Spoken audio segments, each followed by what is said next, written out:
for the camera shots. Let's get ourselves into it. So drafting time it is. And we switch back over to my perspective, and we'll have TongFu again. Again, they do this.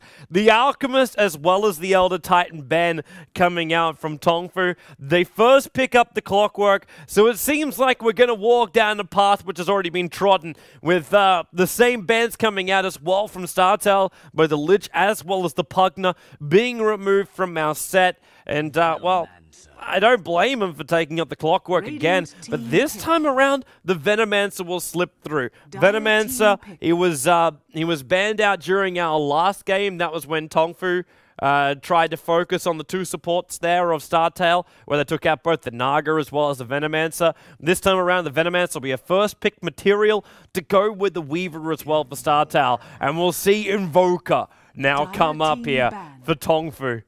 Hell yeah. Hell yeah! TongFu. I'm a massive fan of a hero like an Invoker.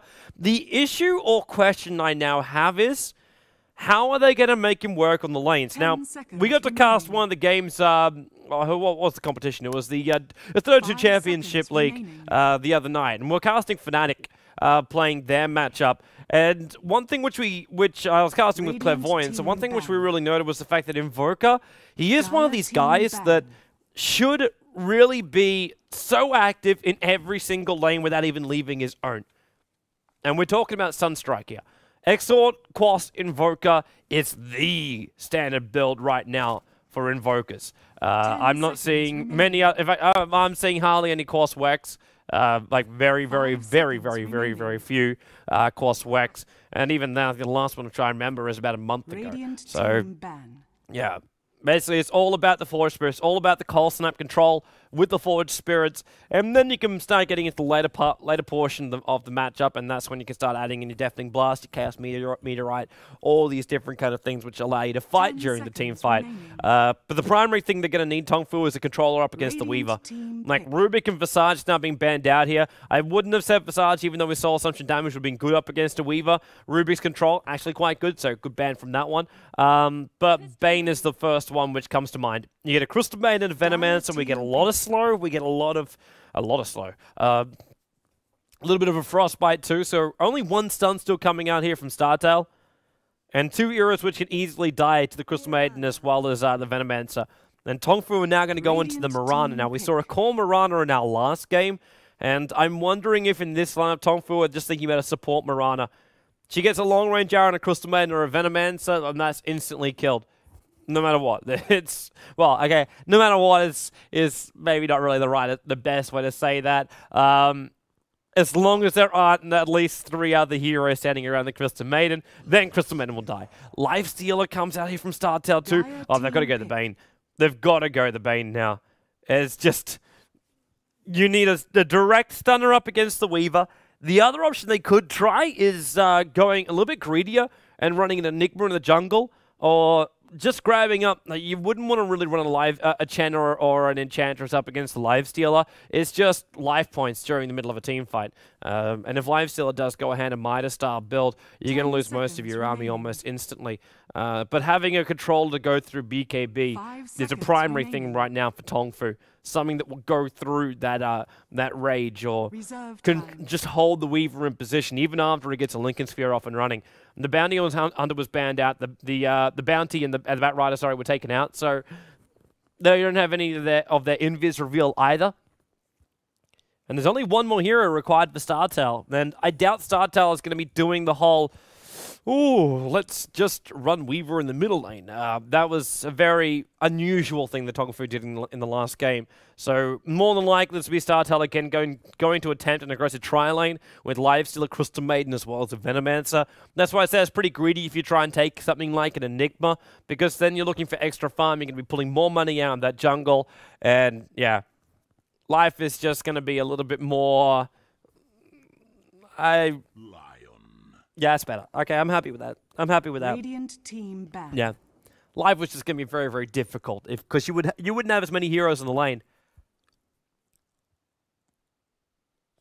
They can still do it if they want to, but I'm still hoping this is going to be a support Mirana and a Lion. The Mirana can go top lane, Invoker middle lane, Clockwork off lane. and then line up on that top.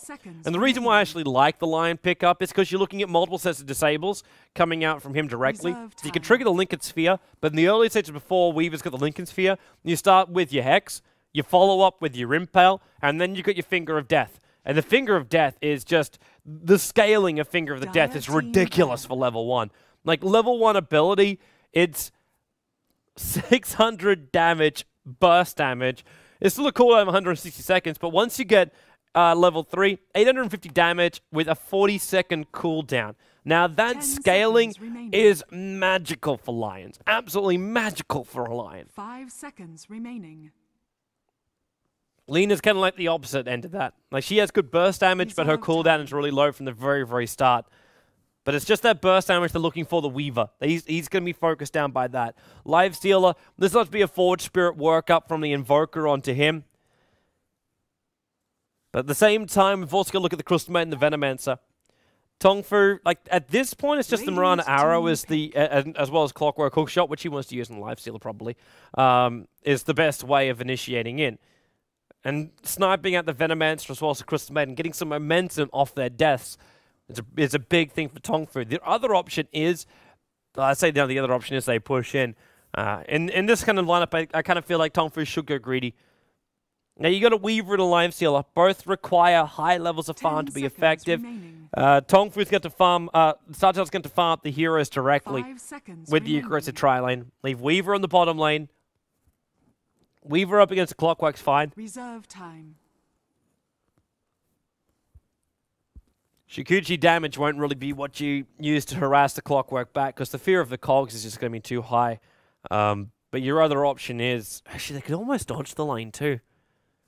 If TongFu wants to do that, you put the Mirana and the Lion down to the bottom lane.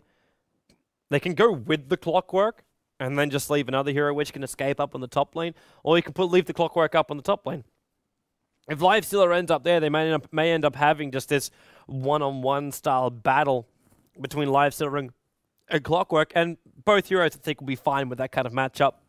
Clockwork probably a lot finer with that than Lifestealer, but that's because once you burn off the mana and there's no rage, or there's no open wounds, as a Clockwork you don't really fear that much. Our last selection now from StarTale should just be a mid-solo. Someone to go up against the Invoker, someone that can move as well. Storm or the Quap will be the last big selections. And they're going to actually pick up a Nature's Prophet instead. Are we going to see another mid-solo Weaver? I know StarTale dipped this during the sponsorship league, where they ran Nature's Prophet as a solo mid. And this is during the very, very early stages. And the primary objective of the Prophet was just to control runes.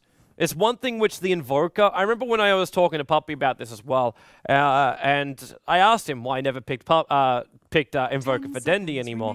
And one of the big reasons he gave me was that Invoker is really bad at rune control. Like, really, really bad at rune control. And he also didn't like the way Dendi played it. Who am I to question? Mikasa, last hero, man. Last hero. Do we have a support Mirana here? That's probably where my biggest question comes out. Or do we look at a core Mirana? If we look at a core Mirana, then TongFu have to win this early game. And they're going to win this hard, which means they've got to push. They're going to see a Storm Spirit. All right, so they're looking for their jump in on both Nature's Prophet from Clockwork and Storm Spirit. And it's Mikasa who takes up the Storm Spirit as well. So we'll see a mid-solo Storm Spirit arrive. So let's get ourselves into it. Long DD will be the supporting Mirana. Now Kabu supporting as the Lion. Mikasa Storm Spirit. YaphetS will be our Invoker for the game. And that leaves Zex Bingo as the Clockwork wrapping up the TongFu lineup. And what the hell? Oh my god, those things are even freakier than... little vine wrappings. See, now that's just not right. That's really just not right. Halloween pumpkins. How can they even attack us? It's like a vine whip. It's like I'm looking at a pumpkin version of Bulbasaur.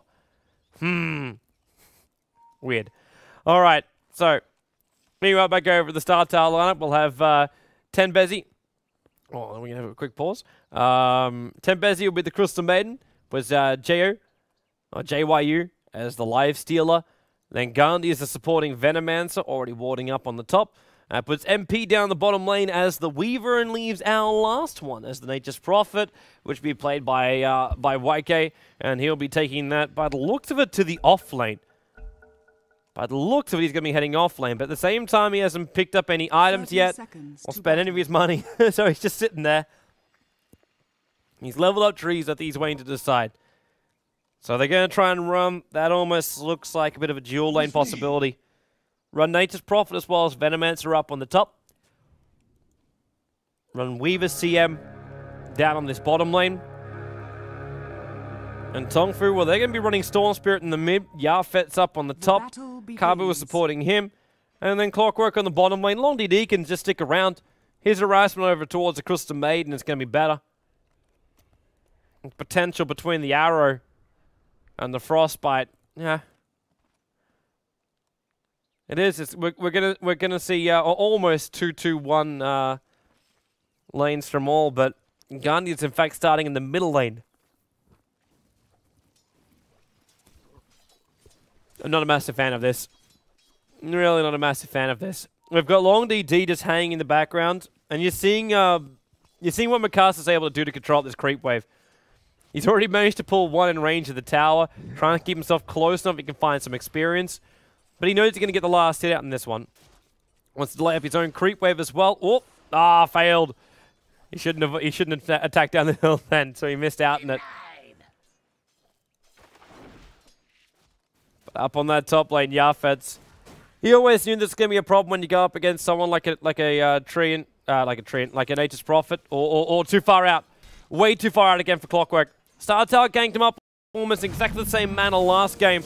The difference was there was a Visage being used. Arrow comes in. Hits on Tembezi, which means Clockwork's able to cut his way through the tree line. And Long DD, it's a lot of damage to the Crystal Maiden. One more attack. In fact, there it is from the Clockwork. He gets the kill. And somehow, it's actually Moran who gets the last attack in. The TongFu3 turn a really, really rough position with the Morana rotation in. It's in a rough position to do a kill for them. And Long DD's moving himself in a position for a second arrow now. He just needs Weaver to slow down. Because if Weaver stops moving, the cogs will come out, the battery assault will go as well. And Weaver will then be dead. And this is where the support Morana really just becomes amazing. With the changes up to her arrow, it's a lot of bonus damage for the long range. It's a really good stun timing as well. So if you're able to pick that off, you're looking good. So there's the stun. Now the cogs actually going to try and push him away by the looks of it. Oh, what? Oh, no mana. He was short. No, he had the one charge. The one charge would have given him enough for the cogs. They could have held him there a little bit longer. But now MP stuck around just a little bit too long, and now the stick charge has been used. Cogs, burns, pushes him to the side. Arrow flies up, trying to deny himself over towards the Satyrs. They're staying in close enough manner. He got killed by a neutral.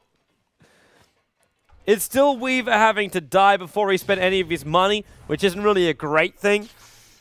But at least it denies TongFu3 the joy of having his kill. So the extra money's just not there for them. Speaking of money, 650 now reached by the Storm Spirit, so Bottle will come in for him. And getting closer towards that level 6. Nature's Prophet doing a really good job up on this top lane. Not a lot of CS to his name, but finding some good experience. But YaphetS wants to keep him out. Let's look at YaphetS' build. Man, this guy is desperately searching for just straight up blood. Like, not even a single point up in Quas. He's gone 2 points Exort and 1 point up in the Invoke. Now he finally gets the point up in Quas because he's forced to with the way the build goes. With the way the hero works. He has to go another point in something else. Well, unless he wants stats, but having Coil Snap available too and Invoke at level 1, it was reworked now, so you're able to control up 2 abilities at the first level. Tembezi as well as Gandhi. Again, they're going to go on this rotation. These two guys have been pretty good with their rotations. Their only issue before was the fact that they got caught out by the Morana, so things didn't really work as well. But they've definitely been very active across the map. And now Kabu, oh, he's moving down. He can't see them. Nova, Gale, Prophet's TPing as well. StarTale, Kabu, he's blocked in right now. He gets himself a double stun, but he won't get himself away from this one. The Hex, attack, misses uphill, can't get him. But at the same time, there's a DD rune there. No one's going to get there. No. I thought for a moment the Storm Spirit might be anywhere near level 6, but he's not. So he can't jump in. Arrow flies up, missed completely on MP. So TongFu's fouling on their rotations for the moment. Mikasa farming up with his bottle charges, so then he can go back into the mid. Realizes with the rotation of the two support heroes, it's very, very dangerous until he hits level 6. So with this, he just basically power leveled up one. Oh, that was a mistake. Clicked his bottle and that minion attacked him at the last point. So he doesn't get the full mana regeneration, life regeneration out of it all. It's like long DD, Mr. Escape Mechanism. Escapes from the DD of Gandhi. He's the man who took it from the top lane. Boom, this Clockwork still not level 6 just yet, but at the same time, Weaver. 18 for 5. Not bad, CS. This lifesteal is actually having a really good time in middle lane. 24 for 17. Now that's a lot of denies up against the Storm Spirit, which normally shouldn't be possible. When you have this overload, just having that bonus damage which you can throw out, not to mention the static remnants, you see what he leveled up instead. Instead of actually leveling up the static remnants, he put 3 points up into Electric Vortex. He's turned himself into a controlling support mid. You may not have it coming out with mech charges and everything else, but it's meant to be a jump and an extra time of control. And it's going to be important too when you have a hero like a Weaver.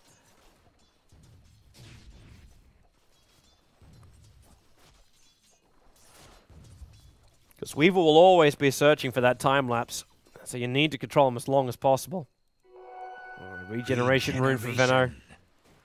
Not really much point for him to take it, but there's not much point for anyone else to rotate out and look for it either. YaphetS. Hello, YaphetS. 1 point Wex. So the man who overly commits himself to the most aggressive style of orb, which is Exort, now switches it up and gets 1 point up in the Wex as well as he hits level 6. So the damage isn't too bad from the Chaos Meteor, but the travel distance is quite small because it's still only 1 level up in the Wex. It's just interesting to see the builds of YaphetS on this Invoker. Top lane movement's coming up, so again the rotation. As I said before, they've been very, very good with their quick movement. But then YaphetS invokes up but doesn't use the Ghost Walk. Clockwork, hook shots in. He's managed to find Gandhi at least. Holds him inside the cogs. Kabu's over on the side. There's your Meteorite coming down, crushing the Venomancer. And the rest have managed to escape away to safety. So 3 for 1. The Prophet ultimate does a lot of damage to Kabu, but won't get a kill out of all of this. But that was still 4 heroes moved up towards the top lane for TongFu, while Weaver gets a lot of space up on this bottom lane. Getting some quick CS in as well. Sitting at 37 for 8. Leveled up with the Lifestealer in here in the middle lane. With the Storm Spirit still trying to keep up with. He's got his ultimate so he can jump away a little bit further, but the Rage being used by the Lifestealer. But this Storm Spirit doesn't really pack that much of a punch. Not yet. Later on he probably will, and once he finishes up the Orchid, it probably will be a hell of a lot better as well. Stopping that Rage from the Lifestealer. And Lifestealer's not really one of these heroes that will normally build into something like a BKB. Unless Storm Spirit's got to decide to build drums, which is highly unlikely. Could just be Treads though. Right-click damage from Treads. He didn't jump in. Where's it? He doesn't have his bottle, so yeah. Gonna give it to the Clockwork instead. Storm Spirit probably wouldn't really gain that much from having an Invis rune. If he wants to win on positioning, he'll just use his ultimate instead. That's the way to do it.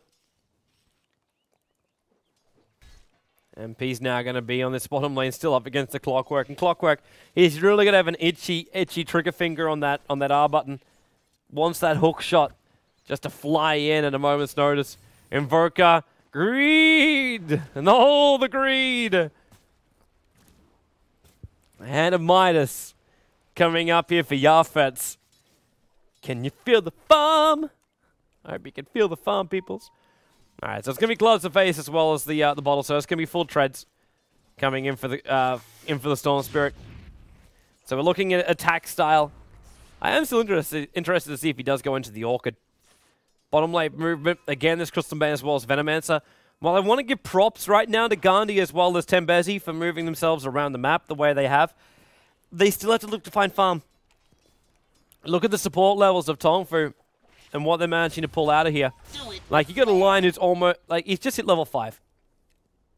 You got Mirana, who spent a lot of time rotating around as well, just throwing out a couple of random arrows, already sitting up at level 4.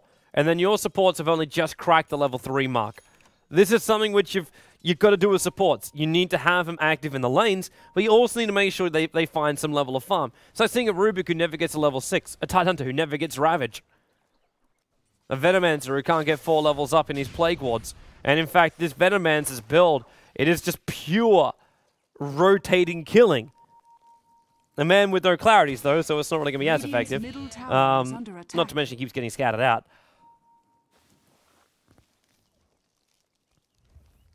But just the fact you got Venomous Gale up at level 2, like the damage output you get from Venomous Gale, it's 30 damage over time. It's negligible, really. Having the Plague Wars, having the Poison Sting's gonna be fine. If you want the Venomancer Gale, then just leave it and have the slow. It's already a great slow. Smokers were being revealed in the Storm Spirit, but there's no real vision coming out from StarTale. And now Rocket scouts it. Mikasa, he'll have to jump a long way down for this one, but he should be able to reach him. And in fact, now he does. Pulls him back in again. Remember, it's a very, very long hold time, but not long enough for the arrow to connect in. And Mikasa's used this a little bit too much mana. He can't TP himself out of this one. Oh, no, really? Really, Weaver? Really? Really? I know you got treads. Dire's middle tower. I know you got money, but you're building an 11-minute Hand of Midas after you're already built into your own treads. Like, if you're going to rush this thing, then rush it. Either way, right now, he should be moving. He should be staying here to pick up the gloves. He's going to get the recipe and then move back up again. Not risk the courier. But this Weaver, I suppose still we have to take into account. He does have a Hand of Midas, so he is going to be getting a lot more farm now. And 11 minutes to 12 minutes really isn't that bad on a Hand of Midas. It's just the fact that I was just waiting for a higher level of commitment. Because he was able to evade the clockwork for most of this time. Oh, top lane Nature's Prophet. YaphetS seems to have destroyed him quite badly. It's like a Deafening Blast, Chaos Meteorite, but judging by his mana pool, I'd say he'd probably almost used a Cold Snap in that too. Nature's Prophet finds himself on the sidelines right after finishing up his own Hand of Midas. So 3 Hand of Midas on the field, 2 coming in for StarTale. Well, that's a nice room for a Storm Spirit. Regeneration, longest jump in the world. Just keep bouncing around. Trying to find that Weaver. We get Lifestealer, the first core hero not to go up for a Hand of Midas. Which I'm very happy about. How's our Storm Spirit? No Hand of Midas, and he is going to go into the Orchid. Robe of Magi sitting on him.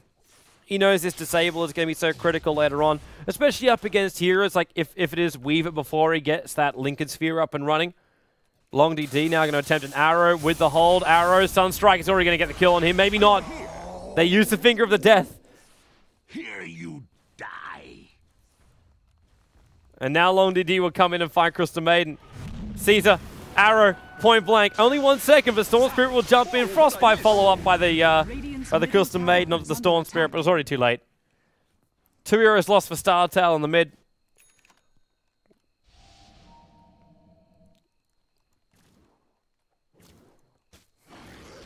And this is just some easy rotations now.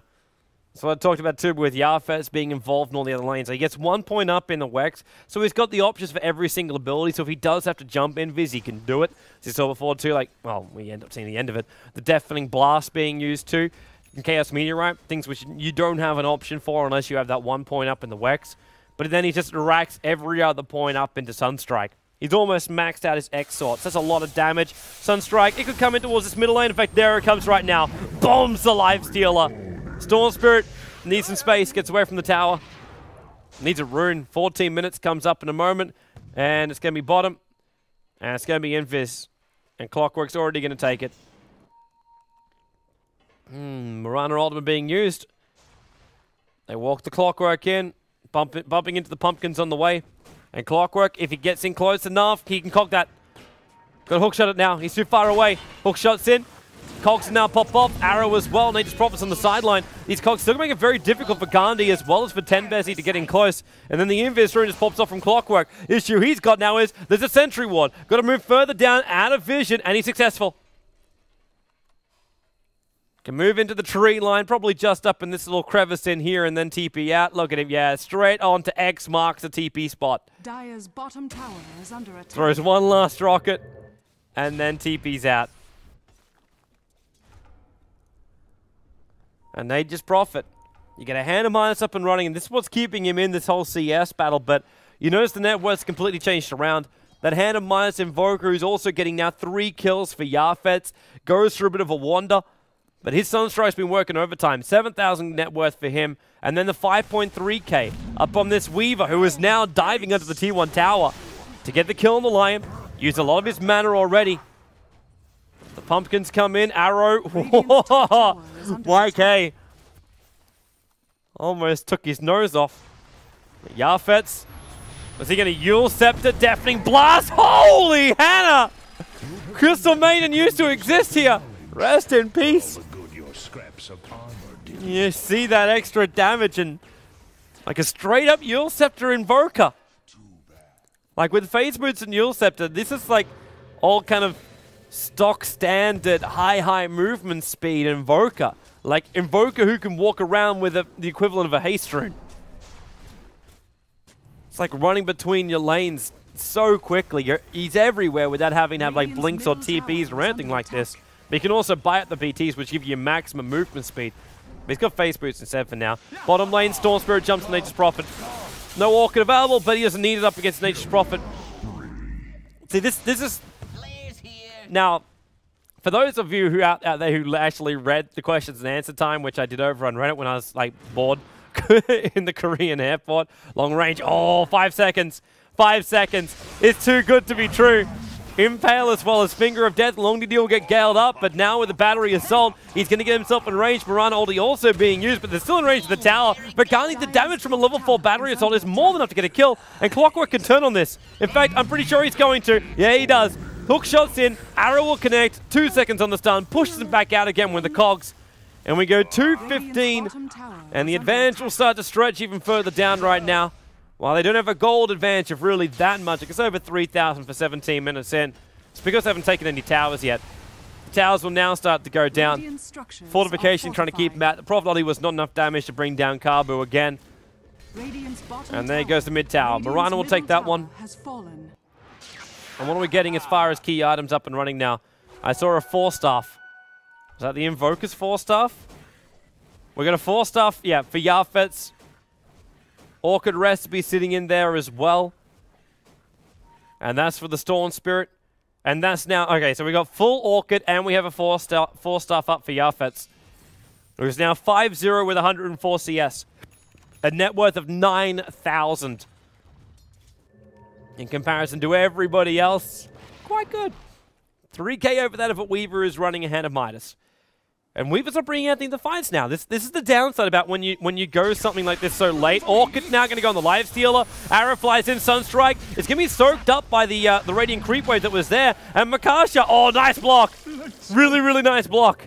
They even used the Infest damage. He also wanted a little bit of extra life points. But they used the Infest to kill off the Storm Spirit. Stunned by Kabu. Bought himself no space whatsoever. Clockwork will. Cogs in on top of 2. Battery Assault damage. Venomancer already will fly out 2. The arrow connects onto the Venomancer. So Venom's going to get mopped up. Life Stealer comes in close with the 4-staff now being used to save the Clockwork.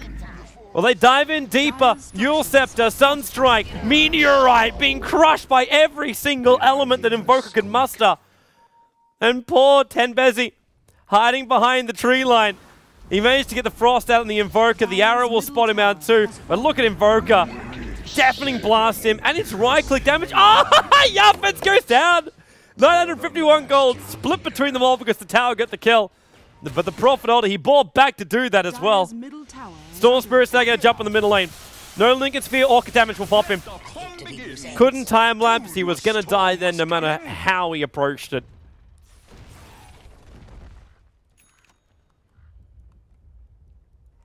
They're going to go again on this bottom lane too, aren't they?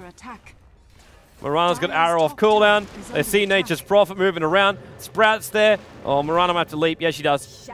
These stupid big head pumpkins. It feels like they're blocking more space than their hitboxes really should. Mirana ulti. This will be a hook shot in. Finger of Death is off cooldown too. It's only level 1, but it's still enough to get an instant kill on a Venomancer. But they want to get the life stealer.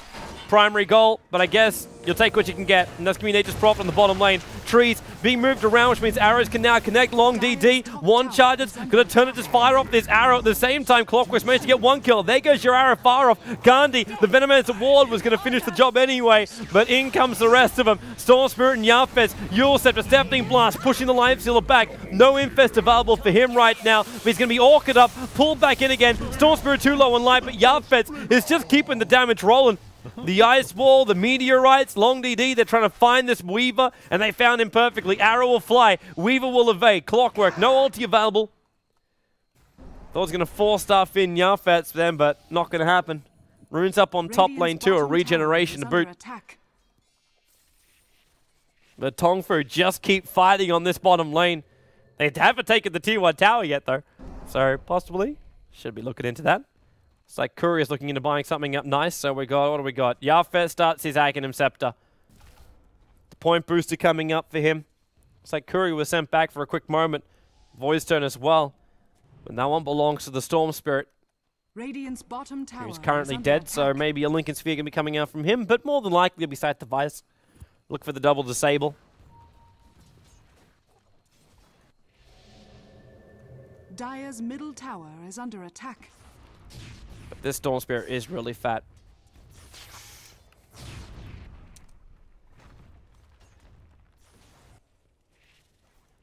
Radiant's bottom tower is under attack.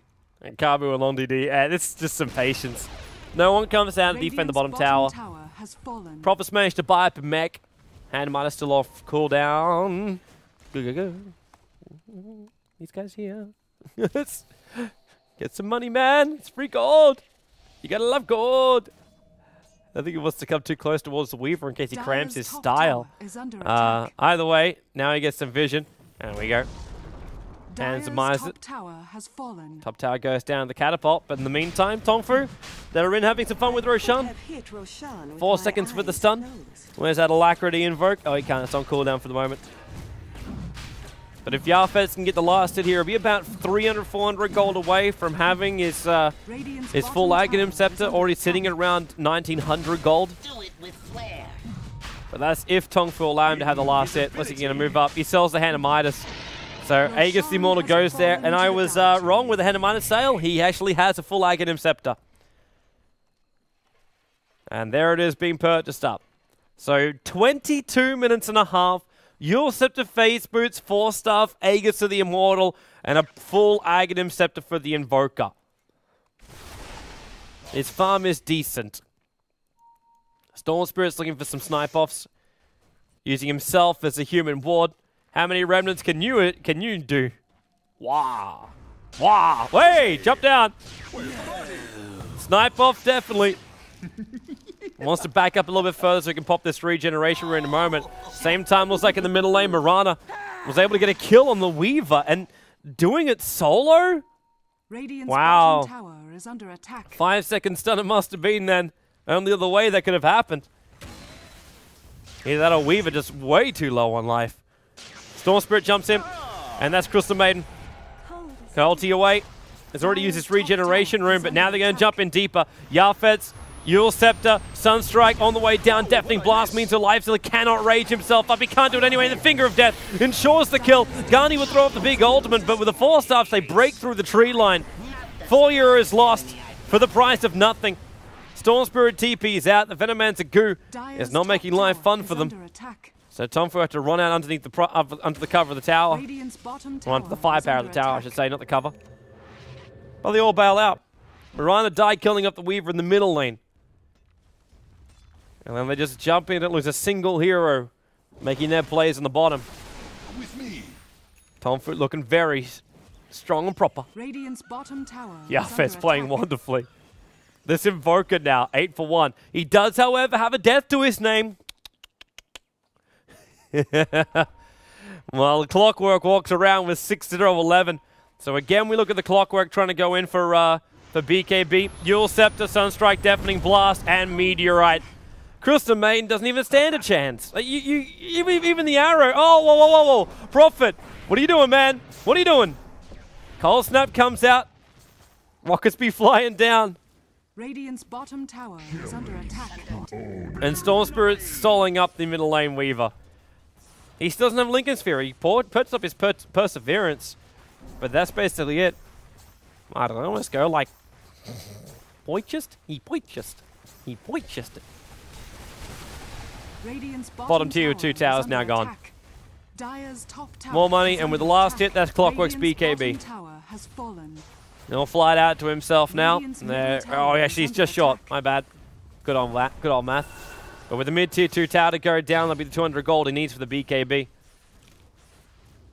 Well, YaphetS can almost build into another item. Blink Dagger up in Radiant's line with middle level tower 2 is ultimate under now. attack. The Rocket Radiant's just sees all the structures are StarTale fortified. sitting on the high ground. And right now you also know that like Nature's Prophet wants to jump out and try and do a bit of a split push, but if he does, he knows he can die straight away. With the Radiant's Mirana middle ultimate to tower initiate has in, been denied. Clockwork can get himself in range for a hook shot, which is level 2 already. There's BKB. 1300. Courier and Fly. Fly! Fly, my pretties! There's also that ultimate orb over on the Courier too, belonging to the Storm Spirit. So he's only a Mystic Staff away from having a Scythe of Vice. And considering he's got 1,700 gold in the bank account, that's really not that far away. Prophet.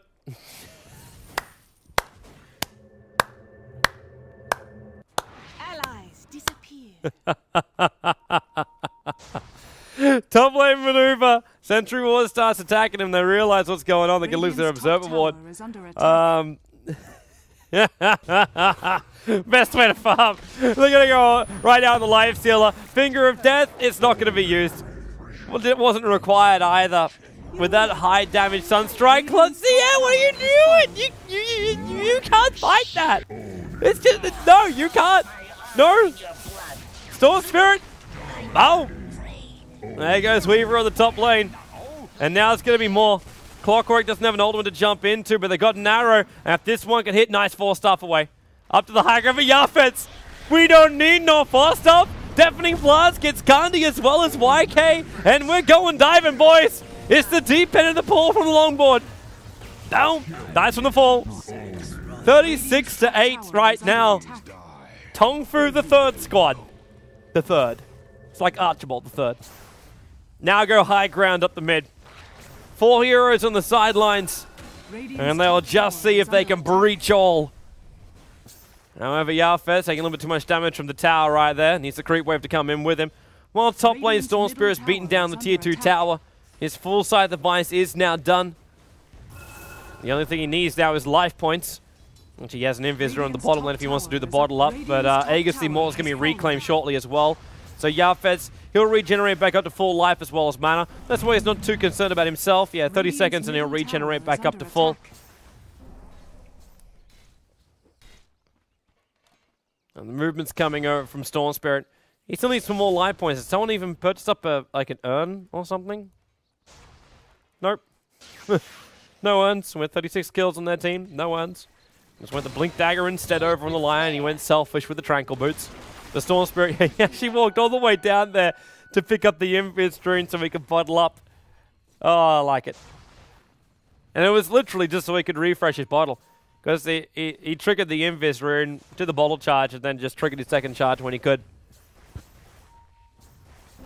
Armlet's now up for the lifesteal, so at least we're getting some upsides here. Lincoln Sphere done for the Weaver, Armlet done for the lifestealer.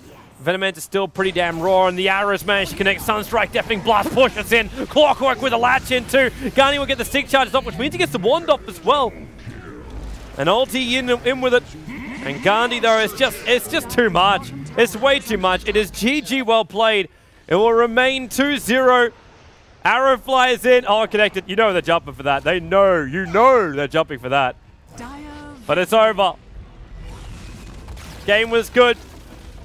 But StarTale are not the team so far. They still have another play day coming up on Monday. but they will not be the first Korean team to take a game here in the Nexon Dota 2 Invitational Super Match Series. But that's going to be it for today, peoples. Hope you enjoyed the show. We'll see you back here on Monday for the on-game net live stream. And of course, you better follow me over at TobiWan Dota, both Facebook as well as Twitter. I'll let you know what I'm up to. But right now, I actually get to have myself a couple of days off. I got 3 days off. I'm going to sit back and watch a whole lot of MLG Columbus.